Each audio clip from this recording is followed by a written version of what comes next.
أصحابك يا نور الله نويت سنة الاعتكاف فرمان مصطفیٰ صلی اللہ تعالیٰ علیہ وآلہ وسلم کہ جو بندہ بروز جمعہ میری ذات پر 80 مرتبہ درود پاک پڑھتا ہے اللہ رب العزت اس کے 80 سال کے صغیرہ گناہوں کو معاف فرمائے. صلو علی الحبیب صلی اللہ تعالیٰ علی محمد صلی اللہ تعالیٰ علیہ وآلہ وسلم. آج کا ہمارا موضوع کیا ہے؟ تیمم کا طریقہ. تو یہ تیمم بھی ایک شرعی مسئلہ ہے اور انتہائی اہم ترین مسئلہ ہے اور انتہائی اہمیت کا حامل ہے.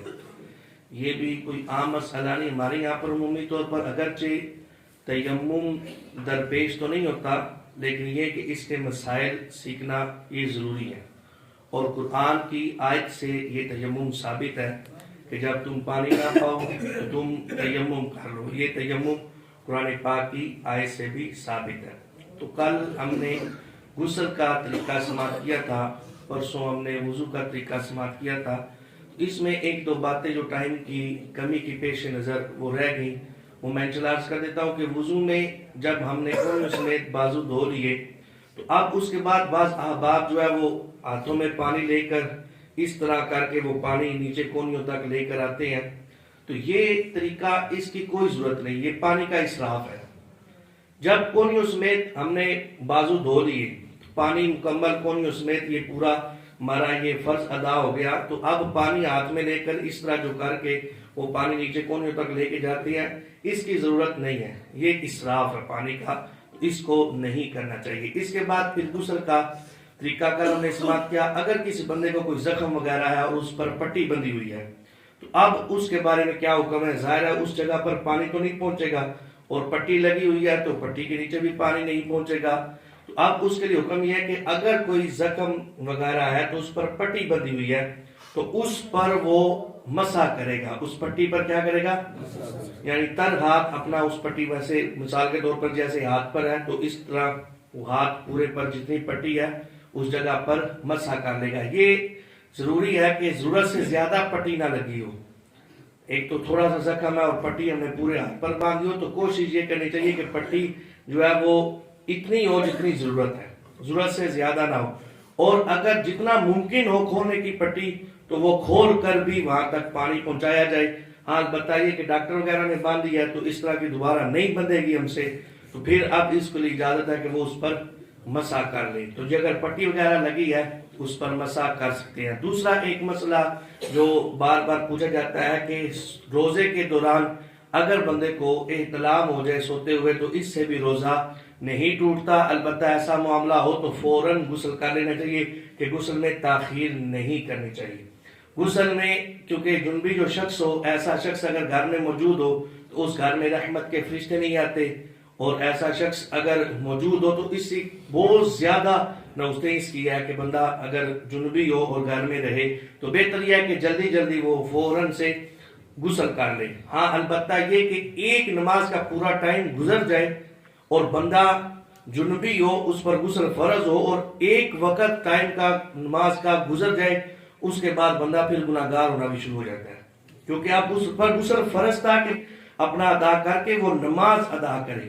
اگر ایک پورا ٹائم نماز کا گزر گیا ہے اور اس نے غسل نہیں کیا اب وہ بندہ ساتھ گناہگار ہونا بھی شروع ہو جائے گا. البتہ یہ کہ اطلام کے ساتھ روزہ نہیں ٹوٹتا اور حیض و نفاس والی عورت کا جو ہے وہ روزہ ٹوٹ جاتا ہے, بعد میں پھر اس کی وہ قضا کرے گی. جو عورت کے مخصوص دن ہوتے ہیں اگر وہ شروع ہو جائے تو وہ اس دنوں میں چونکہ وہ روزہ بھی نہیں رکھتی اور جس دن یہ معاملہ پیش ہو اس دن کا روزہ اس کا ٹوٹ جاتا ہے, بعد میں اس کی وہ قضا کرے گی, وہ اس کے بعد کھا پی سکتی ہے.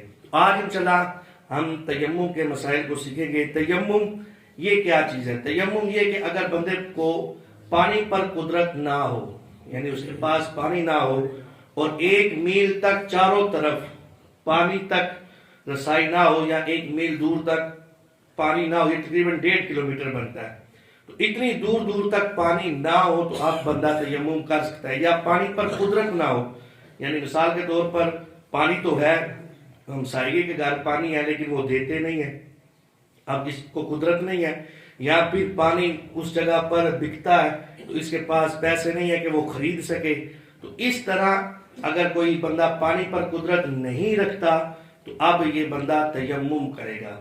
تیمم کن چیزوں سے ہوتا ہے کہ تیمم کے لیے کون کون سی چیزیں ہوں؟ ایسی چیز کہ جو زمین کی جنس سے ہو، اس سے تیمم بندہ کر سکتا ہے۔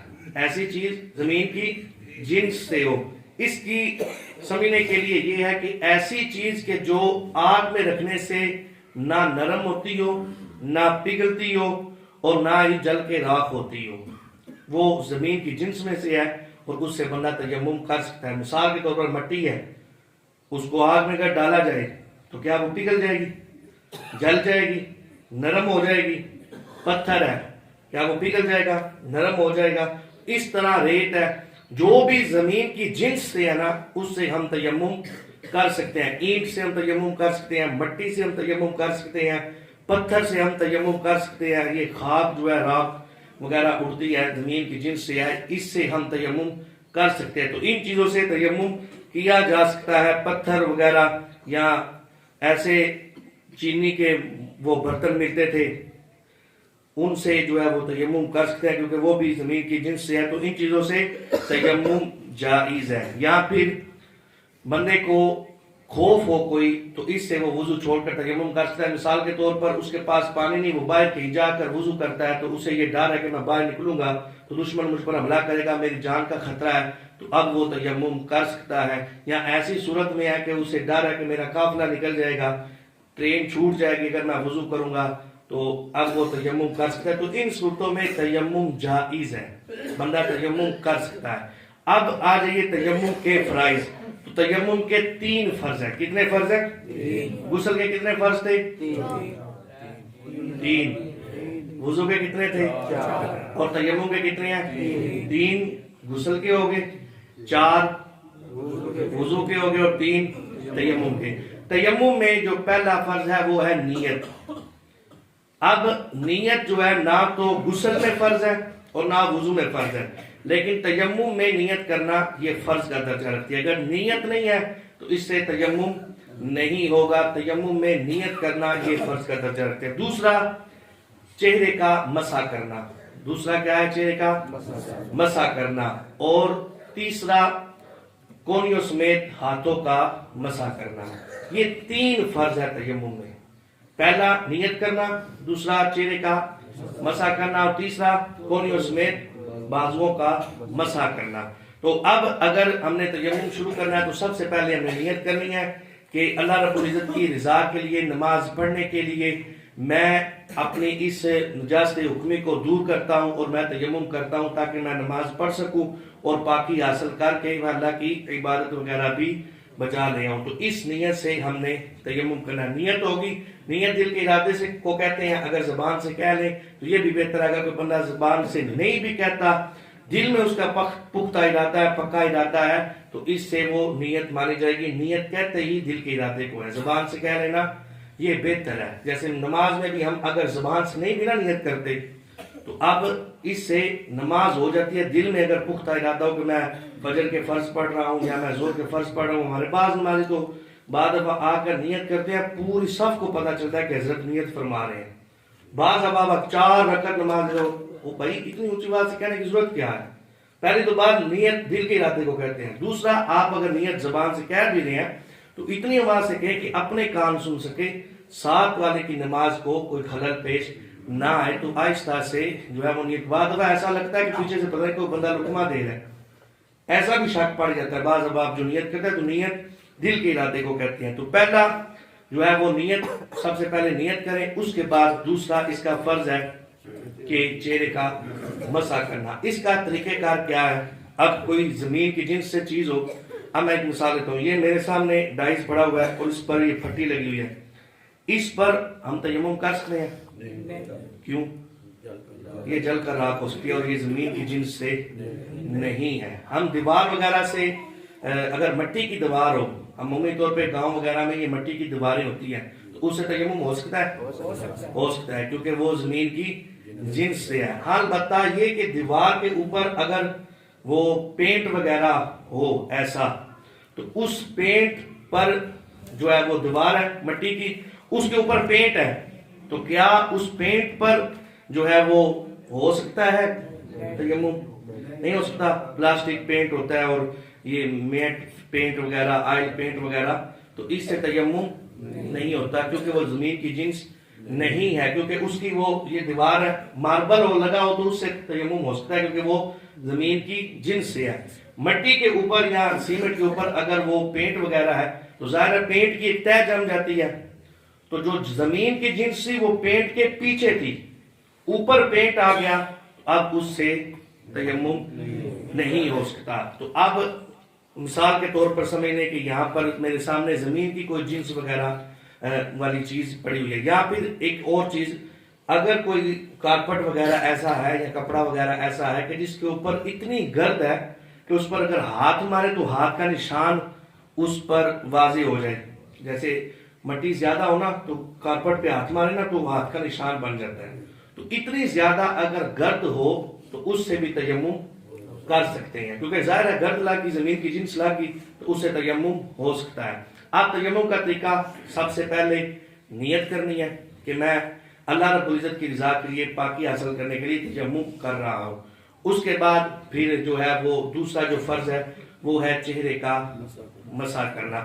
اس کا طریقہ کار یہ ہے کہ سب سے پہلے انگلیوں کو بالکل اس طرح کشادہ رکھے, کہ اس طرح کشادہ رکھنا یہ سنت ہے. اب اس کا طریقہ کار انگلیوں کو کشادہ کر کے اس مٹی یا جس چیز سے ہم تیمم کر رہے ہیں اس کے اوپر رکھیں, اور ہاتھوں کو آگے لے کر جائیں, پیچھے لے کے جائیں, کہ اس طرح بھی یہ سنت ہے. ہاتھوں کو لوٹ لیجئے, پہلے آگے لے جائیے, پھر اس طرح پیچھے لے آئیے.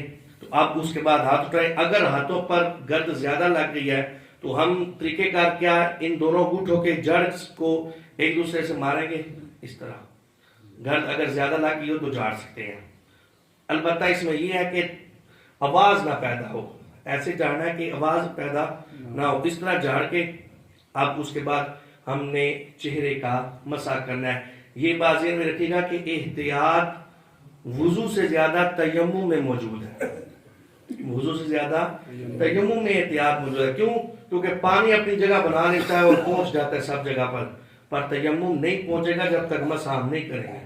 تو اب پورے چہرے کا مسح کرنا ہے. چہرہ کہاں سے شروع ہوتا ہے؟ جہاں سے پیشانی کے بال شروع ہوتے ہیں. اب وہاں سے لے کر تھوڑی کے نیچے تک, ایک کان کی لو سے دوسرے کان کی لو تک یہ چہرہ ہے. اب پورے چہرے کا مسح کرنا ہے. تو اس کا طریقہ کار, یہ پوری پیشانی پر ہاتھ, پھر یہ آبرو وغیرہ اس تک ہاتھ, پھر یہ پلکوں کے نیچے اوپر, اور یہ آبرو کے نیچے اس جگہ پر ہاتھ, یہ سارا.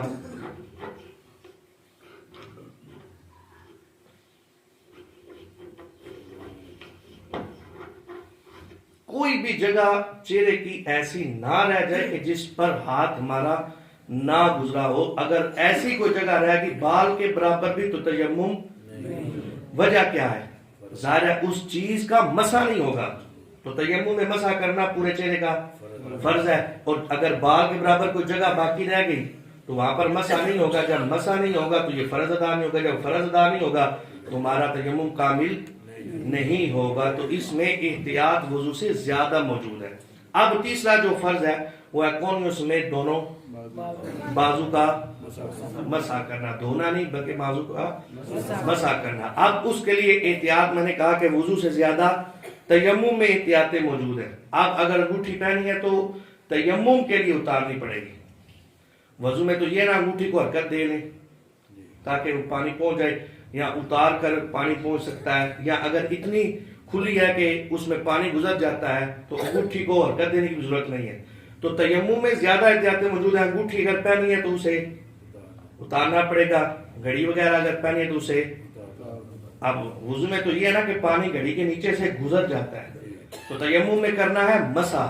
تو اوپر اگر گھڑی ہوگی تو پھر مسح نہیں ہوگا. بعض میں وہ کڑے وغیرہ پہنے ہوتے ہیں تو وہ بھی اگر پہنے تو اس کو اتارنا پڑے گا. مسح کرنا ہے ہم نے ہر جگہ کا.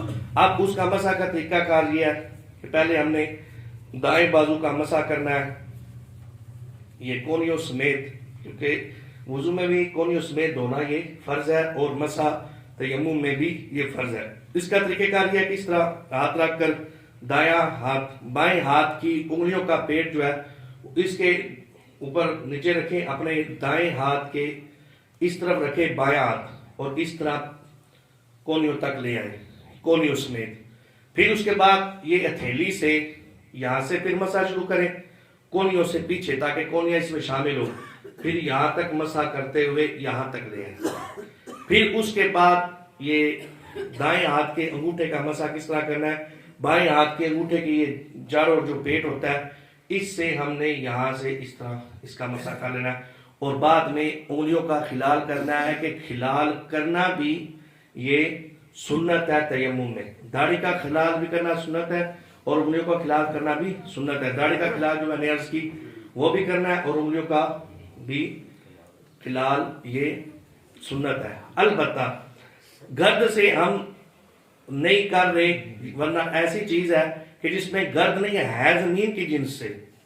یہ انتہائی اہم ترین مسئلہ ہے, انتہائی اہم ہے کہ ایسی چیز سے ہم جو ہے وہ تیمم کر رہے ہیں کہ جس پہ گرد نہیں ہے زمین کی جنس سے, پتھر وغیرہ سے ہم کر رہے ہیں, تو اب اس پر گرد نہیں ہے, تو اس صورت میں خلال فرض ہو جائے گا. اس صورت میں انگلیوں کا خلال فرض ہو جائے گا. یہ بات ذہن میں رکھیے گا. گرد وغیرہ ہے تو وہ پہنچ جاتی ہے, تو اس سے پھر وہ ضروری نہیں ہوگا, سنت ہی رہے گا. اگر گرد کے بغیر والی کوئی چیز ہے تو اس سے خلال انگلیوں کا فرض ہو جائے گا. تو اس طریقے سے ہم نے یہ کرنا ہے. یہ اگر کوئی بھی جگہ اس میں بھی رہ گئی کہ جہاں پر مسح نہیں ہوا بال کے برابر بھی, تو اس سے بھی تیمم نہیں ہوگا. تو یہ تیمم بھی انتہائی اہم ترین مسئلہ ہے. ہمارے یہاں پر یہ درپیش تو نہیں ہوتا, لیکن چاہیے یہ کہ اس کو بھی سیکھنا چاہیے, اس کے مسائل بھی سیکھنا چاہیے. اللہ رب العزت ہمیں سیکھنے کی توفیق عطا فرمائے. تو اس کا جو مسئلہ میں نے عرض کیا تھا وہ سمجھ آ گئی کہ زمین سے کے جنس سے ہونا یہ ضروری ہے جس چیز سے ہم مسح کر رہے ہیں. اور جن چیزوں سے وضو ٹوٹ جاتا ہے ان چیزوں سے تیمم بھی ٹوٹ جاتا ہے. لیکن ایک اضافی چیز بھی ہے. وہ کیا ہے کہ اگر بندے نے تیمم کیا اور بعد میں پانی پر قدرت ہو گئی, آپ اس سے بھی تیمم ٹوٹ جائے گا. یعنی مثال کے طور پر بندے نے تیمم کیا, اس کو پانی پر قدرت نہیں تھی. میں یہاں پر تیمم کر کے نماز پڑھنے لگا ہوں, تو اب میں نے تیمم تو کر لیا, پاکی تو ہو گئی, میرے پاس مجھے پانی پر قدرت نہیں تھی. تو تھوڑی دیر بعد فروخ بھائی آ جاتے ہیں, وہ پانی کی بالٹی لے آتے ہیں, وہ کہتے ہیں کہ پانی آ گیا. اب میرا تیمم ٹوٹ جائے گا. کیوں؟ کیونکہ اب مجھے پانی پر قدرت حاصل ہو گئی ہے. پانی پر قدرت حاصل نہ ہو تب تیمم ہوتا ہے, اگر پانی پر قدرت ہو تو تیمم جائز نہیں ہے. اللہ رب العزت ہمیں قرآن و حدیث سیکھ کر سمجھ کر شریعت احکامات پر عمل کرنے کی توفیق عطا فرمائے. اطفی بها حر الوباء الحاطمة المصطفى والمرتضى وابناهما والفاطمة